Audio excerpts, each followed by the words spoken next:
Sweet mother of mercy, we are riding high in Broncos country as we have won 4 of our last 5 games. We've won 3 of our 4 games on the road this year, and the Denver Broncos have the dude that every single other NFL franchise would kill for, a guy everybody wants, and that is a non-diva wide receiver 1 who is a team-first person. In this video, we're going to break down just how rare it is, what Courtland Sutton did last night, and how he responded to it, and break down just how rare it is for what Sean Payton just did, becoming only the 8th coach of all time to beat every single team in the league, and just how awesome that is. If you're new to the channel, I'm Ben. I'm a diehard Denver Broncos fan. If you like the Broncos too, helps me out if you hit that like and subscribe button. If you are a owner of Courtland Sutton on your fantasy team, like I am, you were disappointed in his fantasy output last night. He was targeted 0 times. He technically was targeted 1 time, and there was defensive holding on the play that we accepted. So 0 total targets last night. And could he care any less? No, he couldn't, because he is a team-first person. He's demonstrated that so many times how different he is. We just take a look at even just this year, another player who didn't have a ton of targets or catches come out, and this is Terry McLaurin from the Commanders, came out and was like, I ran a lot of cardio today, but he didn't have any catches. We see Devontae Adams ask for his way out of there. We've seen Jerry Jeudy pout when he doesn't get it. And you could not have seen a starker difference in Courtland Sutton last night. One of the most telling plays to me was Bo Nix getting the 4th and 1 QB sneak, and there was a massive pile, and dudes get hurt in that. And the first person in there helping out Quinn Miners, like, that's a hard guy to help up. It's Courtland Sutton, and then he's helping Bo Nix up.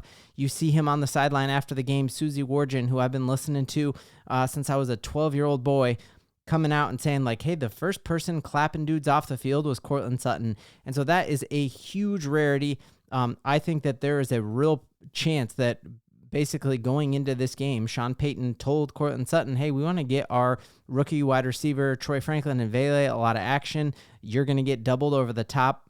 You're a team-first dude. We saw how he handled his contract dispute in the offseason, missing 0 mandatory time when so many other players like Jamar Chase and others held out for parts of it. And I think that is just such a rarity to have a team-first dude, and it is that contagious team mentality that trickles down over this entire team. And that's why you see us go out and win a game last night in such a decisive fashion, because this isn't about any one player. It's about a bunch of players together shooting for one thing together.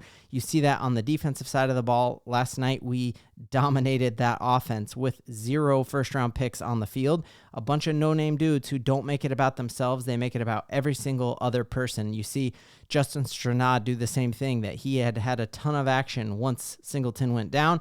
He didn't start the game last night, and it was for Quan Alexander, and you saw him come in the second half with no chip on his shoulder, no grudge against Sean Payton, and just be like, hey, I'm here to do a job, and I will do whatever you ask me to do. If I'm here to hand dudes water bottles and it means we win, that is a great thing. So I think that's a rarity, and we've talked time and time again how culture eats strategy for breakfast, and Sean Payton is a culture builder, and that is also an extreme rare thing that everyone else wants. And for all of the people out there, I'm on this AFC West roundtable once a week, and they were telling me at the beginning of the season, like, Sean Payton, I get big John Gruden vibes for him. He's too militant. No one likes him.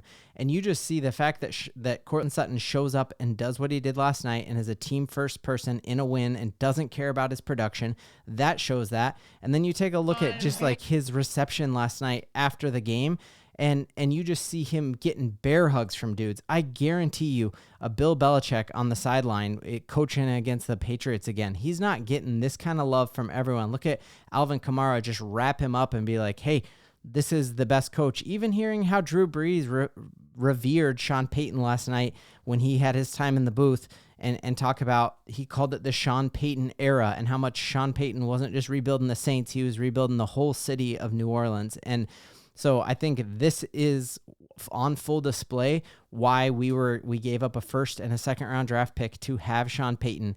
That there's a lot of talk about how he's too militant, and there's a lot of hate for him. But in reality, players love Sean Payton. That is why he's attracted so many people from New Orleans to come and join and play for him, for the Broncos, to come coach with him with the Denver Broncos. To be like, hey, I'll get 0 targets and 0 receptions as a wide receiver 1, and I will still be picking people up off a 4th and 1 scramble. I think that is absolutely fantastic. Vic Lombardi really pointed it out perfectly that look at where we are right now. We are 4-3.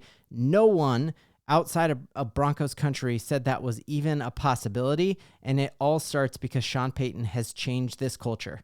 And there are a lot of people, like as I read my mentions from last night's video, who are saying like, oh, it's a hollow loss or a hollow win we had last night. Like the Saints are garbage. Like we shouldn't get excited about that. And it really makes me mad. And it goes all the way back to the preseason when we were predicted to be so bad that it kind of puts that seed of doubt in the back of our head and makes us like excuse wins that we have. If you take a look at all the love going out there for the Chicago Bears right now, I'm surrounded by Bears fans all the time who are like, we're going to the playoffs. The Chicago Bears have not played a team and won who has more than one win. And so in all of their wins, collectively, if you combine all of the teams they have beat win record, it's 4 wins. Where we dominated the Buccaneers on the road. They alone have 4 wins. We beat the New York Jets on the road, and you still hear Raiders fans thinking the New York Jets are going to make the AFC Championship game, and they're going to end up getting a second-round pick for Devontae Adams. So do not let this win feel hollow. Look at what we just did. That was a culture-proving win to me. On the road, it's always tough to play. That was a raucous environment. They were fired up. They wanted to win for Drew Brees. They wanted to win in their throwbacks. And we had guys being like, hey, team first before me. And that's an absolutely fantastic thing. Seeing Javonte Williams again, you just see he has a ton of reason to be angered and bitter and checked out of this team for how much he's been thrown under the bus. He was a cut candidate coming into the preseason. A lot of people were like, oh, don't be surprised if we trade Javonte before training camp starts. Don't be surprised if he gets cut and waived. And he came out and had his best game in several years last year with scoring 2 touchdowns. And I think that is just showing top to bottom. Sean Payton has just stamped his culture all over this team, which is why the playoffs are an inevitability to me, because we are a winning culture again, and we have not been able to say that for a long time in Denver. Taking a look here, another thing I wanted to break down was a lot of people are saying Bo Nix really struggled last night throwing the ball. It definitely was not his best night throwing the ball, especially in that first drive. But I think when he had a chance to set his feet, we saw him do things that should make us feel insanely excited. The play to me that really sticks out is this one where he is able to throw this before Marvin Mims even makes his cut.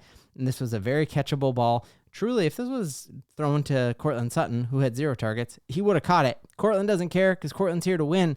But just take a look at this pass and try to tell me that you're not hyped. And if you're not hyped by this pass, you better check your pulse. So you see pressure in his face. Marvin Mims hasn't even come out of his break, and it is on a rope right to where it should be. Marvin Mims, you throw that to him 9 times. I think he catches it 8 of them. Throw it to him 10 times. He catches it 9 times. So the TV copy of this was perfect and showed, again, how quickly this ball was released before he even got close to being out of his break. He still isn't out of his break now as we go to it. And now you see that ball is right there. And so we saw Bo Nix again take more steps forward. This defense will keep us in every game. We did that to the New Orleans Saints without Patrick Surtain. What are we going to do next week to the Panthers? And how are Lamar Jackson and the Ravens going to move the ball on us? And even the Kansas City Chiefs now without their top 2 wide receivers, I'm not scared of. We beat them last year with a much inferior team. I think the sky is the limit because of our culture, not because of our talent, but because we have a winning culture that is together, and 11 dudes playing for each other is going to beat 11 dudes playing for themselves every single day of the week, and that's something we can all believe in. Kiss the rim.